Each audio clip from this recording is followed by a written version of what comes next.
And we are live, Mary Lee. So All I am right. so excited to be here with you. Mary Lee has gone through the ringer with me today. I sent you the wrong link. I've had a tremendously busy day, and I really appreciate your patience with me, Mary Lee. You are awesome. You're, I'm you're so happy that we met. I know it was through the 100K handshake event, right? It was earlier this year. Steve's Mhm. so awesome.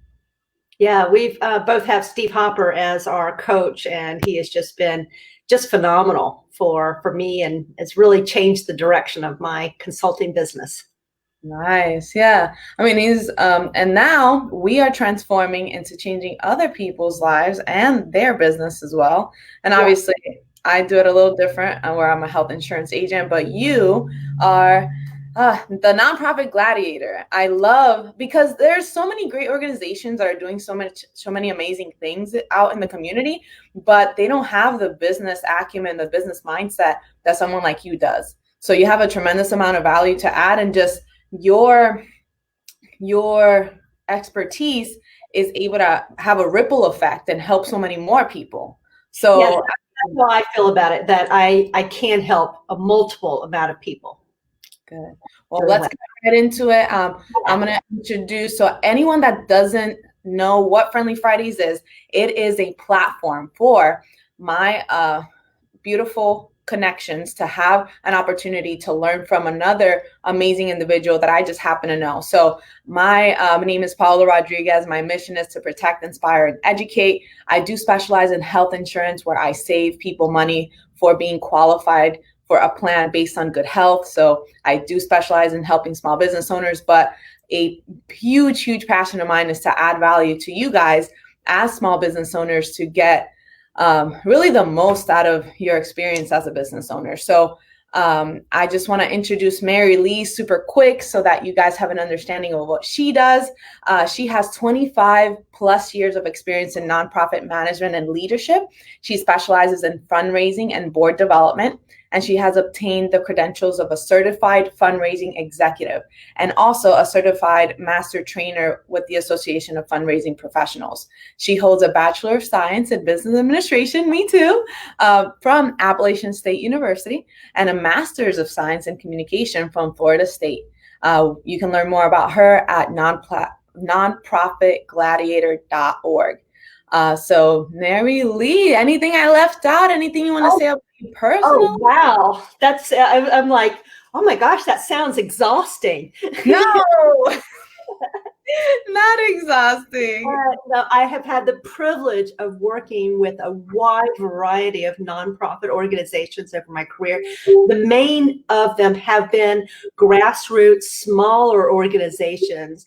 And that's really what I love, working alongside of a nonprofit organization, helping them get to the next level of their life cycle, and be able to more efficiently, effectively do their cause impact, making impact.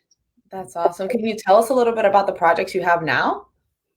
Oh, wow. Okay. Well, just so people can get a feel for, I because just took on a new client that I'm very excited about. I'm very active in the Association of Fundraising Professionals, and I introduced another client is the Association of Fundraising Professionals Tampa Bay chapter. I'm going to be working as their development director, helping the fundraisers raise money, it really is a big honor because it's like the accountants, hiring you to be their accountant. yes, There's the insurance agents hiring you to be their insurance agent. So it's going to be very exciting. You'll be hearing more about that. that's awesome. So On that's my just, yeah, and I just want to get for them to get a flavor of what you do, what your expertise is, so that people that are watching can, if they know anyone that needs help in that same area, they can, obviously reach out and have you help. So how did you get into the nonprofit world, Mary Lee? It started out years ago volunteering.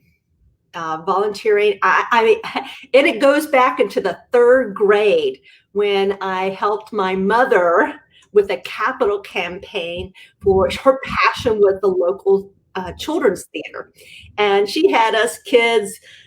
We marched on and off the stage. We wore god awful costumes and just did all sorts of things as an early age. But what's really interesting is that the troupe was looking for a permanent home, and she was sitting on the board of directors. So she would open up our house up and have a party, dress us kids up. We'd do a song and a skit and a dance, and the executive director would pitch why the troupe needed its own home. And that's so I learned philanthropy at an early age. And fast forward, when I was looking to figure out who I wanted to be in my life, I took one of those personality tests that peaked in business and communications. And they had this, my personality has similar with people who do chamber of commerce, they're real estate agents, they're travel agents, and they're fundraisers. And I went, oh, this is interesting. This volunteer work. Oh, how hard can that be to fundraise for a nonprofit organization? Yeah, right. Pretty hard. Yeah. That's not the easiest. If it was easy, anybody would be doing it. Yeah. And I rack my brains around why do I do this crazy nonprofit world? It's because I love it. It's in my blood. And like being consultant, I can help a wide variety of nonprofits to get, instead of just one, I can make an impact with the community at large. And why do you call yourself the nonprofit gladiator? Oh, okay. So niche marketing. I was in a branding mastermind class where the facilitator had no knowledge of the nonprofit sector. And I was having to explain to her what it is that I do as a fundraiser. I'm like, I go to battle for my nonprofits. I fight, I defend them. She goes, wow, you're a warrior. And I'm like, yeah, I am. I'm a nonprofit warrior. A gladiator. I went, oh, I like that. I'm a nonprofit gladiator. And of course, I Googled it. I didn't see anybody was using that. So I purchased the domain names of nonprofitgladiator.org. And I also bought nonprofitgladiator.com. But I used the .org because that's more associated with nonprofit organizations. Yeah. So, and it's stuck. And of course, I also use what I call my antithesis. The anti-hero is the nonprofit nerd. Oh, I love that. So, and really we're here today, not only to learn about you and your journey, but also to learn about niches. So that niche is the topic of today's discussion. And I think you've done an amazing job in really narrowing down into a specific niche. And tell us about how you're able to do that and what are the benefits that come along with narrowing down into a niche. Is narrowing it down and figuring out what it is that makes you unique, makes you different, what drives your passion, and it's what do you do that time just flows by with? What do you do that you get so engrossed that intrigues you to the point where you just lose all other senses and it just invigorates you? I think that's important for everybody. For me, I have found that in the nonprofit world. I am using my gifts and talents to make a difference. And I know that. And some things I'm doing, I know I won't see the benefit from for years from now, but dropping seeds and all. It's all about that niche, because we're all about niches right now. And whatever your niche drives you, find it and maybe it's a side gig that you do and all. But the idea is that eventually, with the idea and intention, and of course those revenue streams, this revenue stream here, this revenue stream here, that's what'll get you. Yeah. Long term.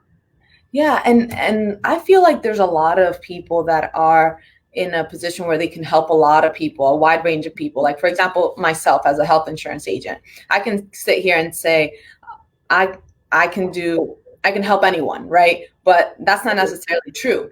I was talking to a financial advisor who was in the telecommunications space before. So he was in telecommunications, then he owned his own kind of franchise. And he spoke about helping executives in that were being receiving their pension and all that. And I'm like, wait, hold on. That sounds like a very lucrative type of market to get into. How are you able to do that? And he's like, oh, through the personal connections I have. And I'm like, wow. Think about the difference in how he is looked at versus other financial advisors, because he's the financial advisor that telecommunication executives go to. So all the other executives are retiring are thinking, okay, why are all these people using this one person? What secrets does he know that can help, right? And so if we cast a wide net, yes, we're able to help a lot of people. However, if we become the expert and we know the ins and outs of the pension plans that these telecommunications executives have and how to make the most of it, and we stand out from all the other financial advisors or health agents. And so it's really, really important to narrow down and find that niche. And your niche is those nonprofit grassroots nonprofits, particularly those that are $1 million and below, which actually is the largest segment of nonprofits. Or you so often you think of the American Cancers, the Lung Association, the huge hospitals, but no, what really is driving the nonprofit world is the smaller niches, the ones who are working in their community. There's the community food bank, and I have a deep passion for the smaller nonprofits because I know what impact that they are making locally, and you can help them. You will act, and I have a saying: think globally, but give locally. Because it's like just the small business owner, you want that local operating. Same thing with the nonprofit organization. Give locally, because the impact that dollar will expand within your community. Yeah, I love that. Yeah, and I love how similar nonprofits are with small businesses. So small business, we're the backbone of America. And so when you think about these large companies, yes, they're doing a lot of amazing things, but here locally in the community, having a strong small business sector is what really drives the economy. And so especially right now, of the economy, the national gross national product is about 7% is for the nonprofit sector, similar to the statistic for manufacturing. So it is a very significant. And I like to say is the difference between a for-profit organization and a nonprofit organization. 501c3 is a tax status. It is not a business model. It is the same. You still need to have revenue generated, and the difference is for a for-profit, any profits are distributed to stockholders, to those stakeholders. In the nonprofit sector, any profits are put back into the mission. That is the fundamental difference. Yeah, so not necessarily. Right. So it's just a tax status, not necessarily, Exactly. Okay. You still need to have those best practices. You still need to have good accounting. You still need to have building relationship and marketing and branding, and showing impact of what you're doing. And so when you're talking to these nonprofits that you're helping, I apologize. My brain is still off, Mary Lee. I just, but so when you're talking to these nonprofits that you are helping, how do you help them narrow down in their niche specifically? Well, one of the things that I specialize is strategic planning. Is working, starting with mission. Who really are you? What is your niche? And I like to do, are you geographically defined? Of course, nowadays, this whole virtual thing, but most nonprofits are geographically defined. And what it is that you really want to accomplish. Because there is this sweet spot between what you want to accomplish, what the needs of society are, and what the donors are willing to represent. That is, and what that intersection is, your sweet spot. And just like for a for-profit organization, a corporation, you got to find that balance of pricing, and what that product, how you're going to customer service. So what we call, you in the corporate world might call appreciation, we call stewardship. Using, so it's the same terms, we just call it stewardship for our donors. Awesome. So, Mary Lee, I think you did an amazing job of talking about how important it is to narrow down in a niche and the things that are important, not only in the nonprofit world, but also in the for-profit world. What advice do you have to others that are seeking their niche? What last minute tips do you have for us? Well, I definitely think that, here again, get back to what drives your passion.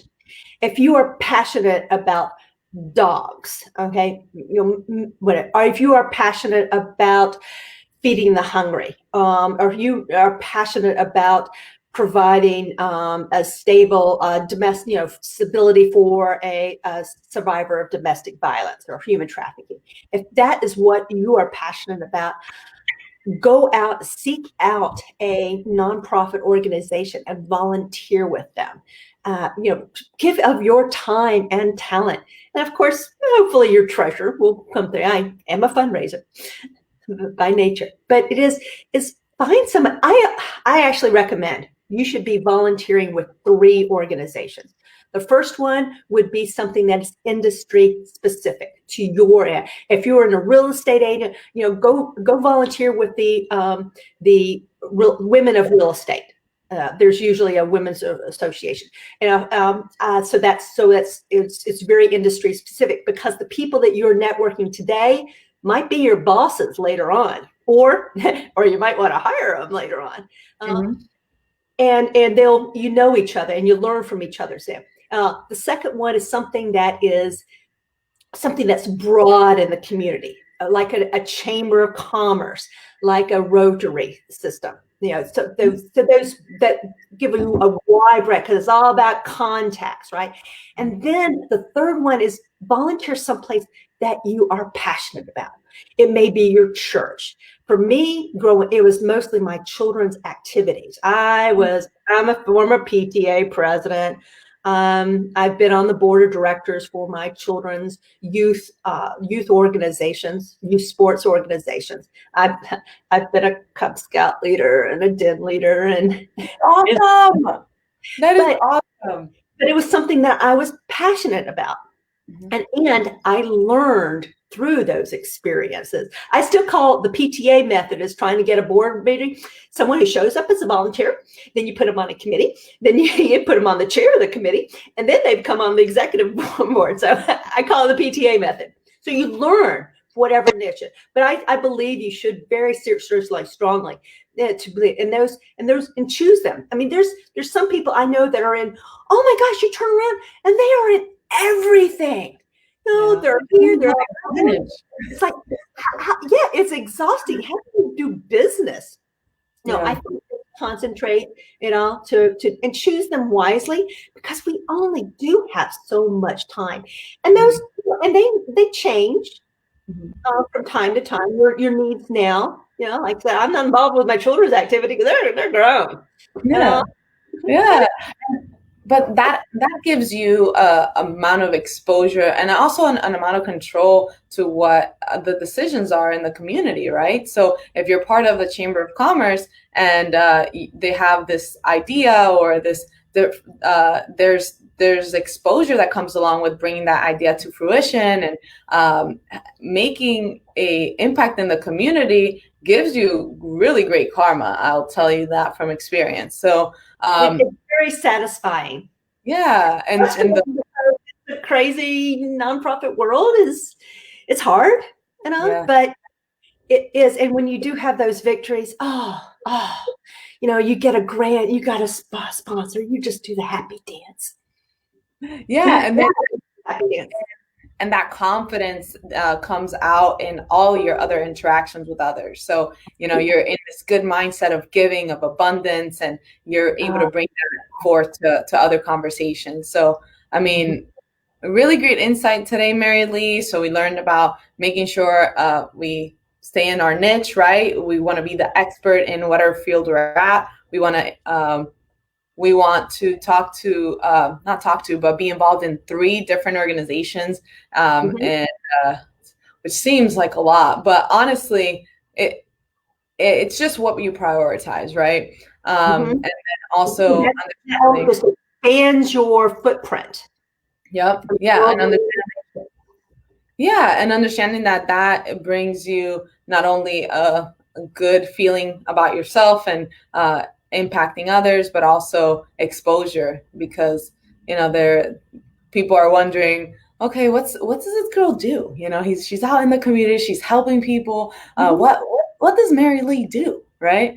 So, and when they think of nonprofits, they'll think of me. Yeah. Yep.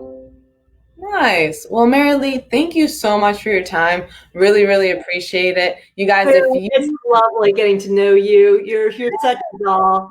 It's been my honor. I could do it again in a couple of months or so. Yeah, and yeah, for sure. And we'll keep, in contact, and we'll see where our journey takes us. But guys, I do want to encourage you to reach out to Mary Lee if you do have any questions about nonprofits, or if you yourself have a nonprofit.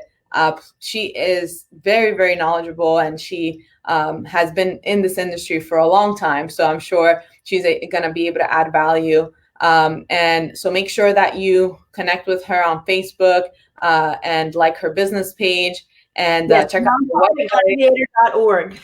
Yeah, and I added it in the description too. It should be above us, or under us. I don't know, depending on when you're watching it. But yeah, guys, comment hashtag replay if you caught the replay on this. Let us know a question that you guys have about nonprofits. Mary Lee and I are going to be looking at the comments later on and answering any questions that you guys have. And then anything that we can do to help, please let us know. Mary Lee is the nonprofit Gladiator. I am your health insurance specialist, helping healthy, self-employed people. And yeah, we are out of here.